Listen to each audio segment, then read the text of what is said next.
నీ వెనకాల నేను ఉండాను. నువ్వు ఏమన్నా చేయరా, నేను వస్తానా. ఏంటండి ఓపు ఎలా ఉంది అనుకుంటున్నారా? కోవా క్యారెట్ అండి ఇది. కొత్తగా వీడియో చూసి ట్రై చేశాను.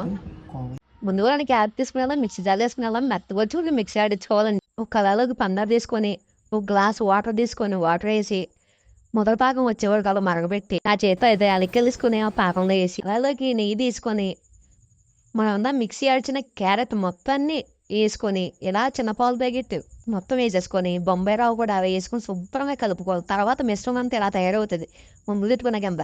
తర్వాత కొబ్బరి పొడి పాలు పొడి రెండు కలుపుకొని ఇలా కలుపుకున్న తర్వాత కోవా కింద తయారవుతుంది. కలిపిన క్యారెట్ తీసుకుని అలా కోవా మధ్యలో పెట్టి చూపిస్తున్న విధంగా రౌండ్ చేసుకొని తప్పుడుగా చేసుకొని దాన్ని అలా రౌండ్గా చేసుకొని మొత్తం నేను చేయలేదు, మా ఆవిడ చేసింది, మా వల్ల అవ్వలేదు.